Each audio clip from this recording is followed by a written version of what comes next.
اعوذ باللہ من الشیطان الرجیم، بسم اللہ الرحمن الرحیم۔ اللہ سے بات کرنے کے لیے الفاظ کو ترتیب نہیں دینی پڑتی۔ بے شک میرا رب وہ ہے جو انسان کی روح کے اندر کی اذیتوں سے بھی واقف ہے۔ جہاں بھی رہو مخلص ہو کر رہو، کیونکہ آپ نے اللہ کو بھی جواب دینا ہے۔ یا اللہ وہ لب کبھی خاموش نہ ہو جو روز دیتے ہیں دعا میں، آمین۔ مصیبت کا مقابلہ صبر سے کرو اور نعمتوں کی حفاظت شکر سے کرو۔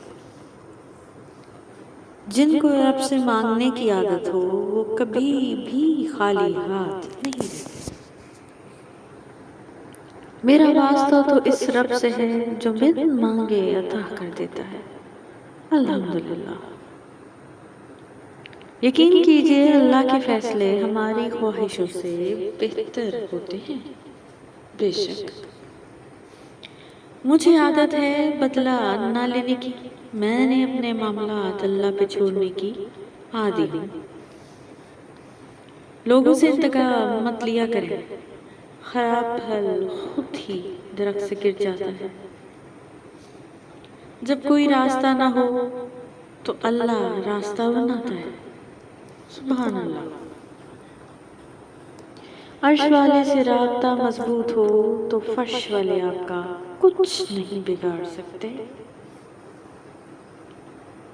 جب تم اللہ کی چاہت پر سر جھکا دو گے پھر وہ تمہاری چاہت کے لیے بھی کن کہہ دے گا۔ جب یقین کی دوڑ اللہ پر چھوڑ دی جاتی ہے تو پھر اللہ اپنے بندوں کو رسوا نہیں کرتا۔ تمہاری مشکل آسمان جتنی بڑی کیوں نہ ہو، اگر تمہارا یقین اللہ پر ہے تو کوئی تمہیں نہیں ہرا سکتا۔ جس چیز میں اللہ کی رضا شامل ہوتی ہے وہ چیز ہمیں بے سکون نہیں کرتی۔ جب تمہیں ذکر الہی سننا اچھا لگے تو جان لو کہ تمہیں اللہ سے اور اللہ کو تم سے محبت ہو گئی ہے۔ ملنا نہ ملنا بات کی بات ہے، مگر آپ اللہ سے مانگو بھی نہیں یہ تو غلط بات ہے۔ بس انتظار کیجئے، تمہارا رب تمہارے دل میں سے نکلی ہوئی ہر پکار کو سنتا ہے۔ بے شک اللہ کو اپنے بندے سے یہ سننا بہت پسند ہے کہ غلطی ہو گئی معاف کر دے مولا۔ صبر کرنا اتنا آسان ہوتا تو اللہ نے صبر پر اتنا اجر نہ رکھا ہوتا۔ Thank you so much for watching. Please don't forget to subscribe our channel.